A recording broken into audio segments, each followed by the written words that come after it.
Welcome to Mind Over Markets. I'm not here to sell you dreams or promise quick wins. I'm here to share a journey, one I've walked, stumbled, and learned from. Trading isn't just about charts or profits. It's about surviving the storms. And today, we're diving into a detail that separates those who stay in the game from those who lose it all: the stop loss. Have you ever wondered why, with the same trade, same entry, same analysis, one trader thrives while another blows their account? The answer often lies in one small choice, where you place your stop loss. Let's talk about it. Stick with me for the next 10 minutes, and I promise you'll walk away with a new perspective. I'll start with a story. I once knew someone, let's call him a friend, though really, I learned from his mistakes. He entered the market with big capital, chasing big wins, and he got them, sometimes. But just as often, he lost everything. Each time his account blew up, he'd deposit more, blaming one thing: his stop loss. The price hit my stop loss and reversed, he'd say, frustrated. So, one day, he skipped the stop loss entirely. Guess what? That was the last time he traded. The market doesn't care about your anger or your hopes. It's a test of discipline, not emotion. His story hit me hard because I've been there too. Have you? That moment when you skip a stop loss, thinking it'll come back. You hold on, telling yourself just a bit longer. Then, in a flash, a third of your account is gone. It's not trading anymore. It's praying.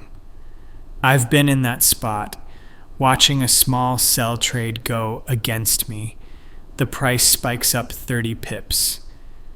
It's just a correction, I thought. No stop loss. Just a bit longer.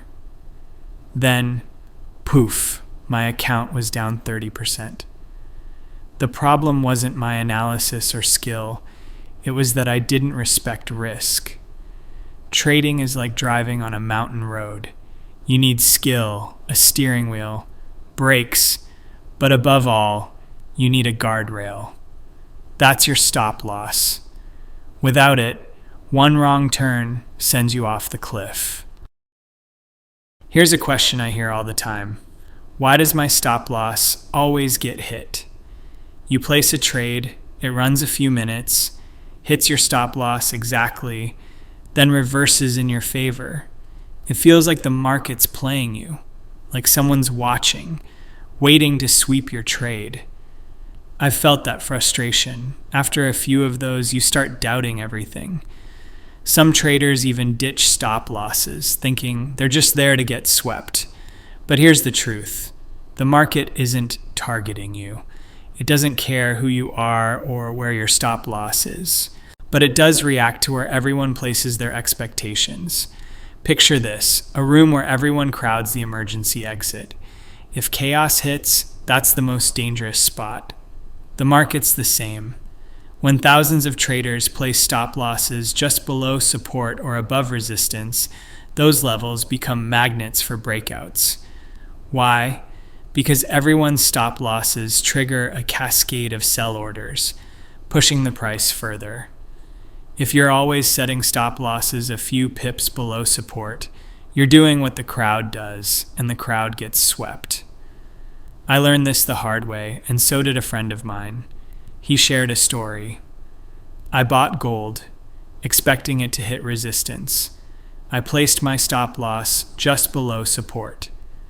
The price dropped, hit my stop exactly, then surged as I predicted. I lost my trade and my confidence. That moment taught him stop loss placement isn't just a number, it's an art. So, how do you place a stop loss that works? I asked a seasoned trader this once. Instead of a direct answer, he told me a story that changed how I trade. He said, a stop loss isn't just a safety net. It's part of your analysis. If you predict an uptrend, ask yourself, how far must it drop before you're wrong? That's your stop loss.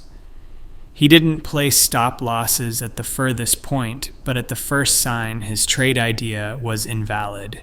For example, if you think gold is consolidating for a breakout above $3,200, but it drops below that level, is it still consolidating? Your stop loss should be where your analysis breaks. This mindset shift was a game changer for me, but I still struggled with where exactly to place it. Too close, and you're swept by normal market noise. Too far, and you risk too much. It's like building a house in a storm-prone area. Where's your emergency exit? Too close to the door, and water floods in. Too far, and you can't escape. Then I discovered a tool that brought logic to my stop losses, the average true range, or ATR. ATR measures how much a price typically moves over, say, 14 candles. If gold's ATR is $15 and you buy at $3,250, a stop loss $10 below is almost guaranteed to get hit. I started setting stop losses at 1.5 times ATR, $23 in this case, or 2 times for safety, $30. It's not a rigid rule, but it aligns your stop loss with the market's natural rhythm. Let me tell you about a trader who learned this the hard way. He went long on gold at $3,150, confident in his support at $300. No stop loss. He thought it wouldn't break. Then geopolitical news hit, and gold crashed to $3,080 in 2 hours. He lost 70% of his account. The pain wasn't just the money, it was the helplessness. He told me if I'd set a stop loss, I'd have lost, but I'd still have a chance to fight another day. That's why a stop loss is like a helmet on a motorcycle. You don't wear it because you want to crash. You wear it to survive if you do. I once guided a friend to use ATR. He used to set stop losses randomly, hoping for luck. After switching to 1.5 times ATR, his stop loss hits dropped, and he started trading with confidence. He said, "I feel in control, knowing my stop loss has a reason." ATR doesn't make you win every trade, but it helps you lose rationally.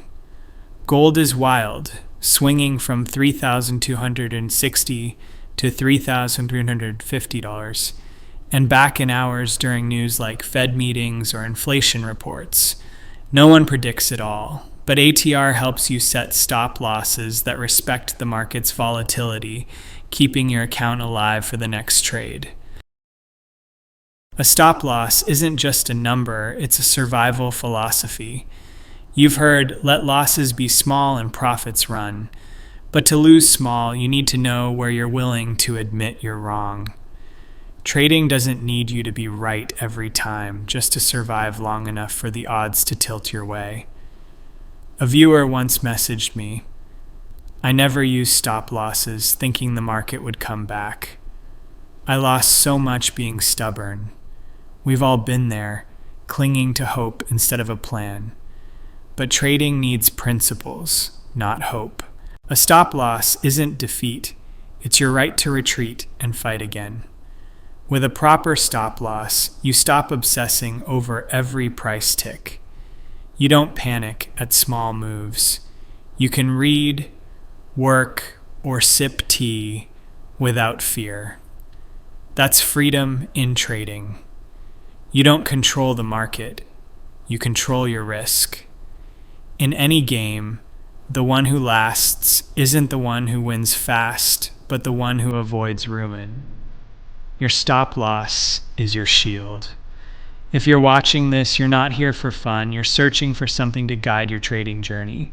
Maybe you've lost, doubted yourself, or wanted to quit. But as long as you haven't given up, you have a chance. A small change, like a well-placed stop loss, can save your account, your mindset, your passion. I'm not an expert, just someone who's been knocked down by the market and got back up. I share this to remind myself and to reach you, wherever you are in your journey. If this resonated, hit that like button and share it with someone who needs to hear it. Thank you for joining me. Let's keep this journey going, not just with knowledge, but with patience. Because trading isn't about winning fast, it's about winning long. See you next time.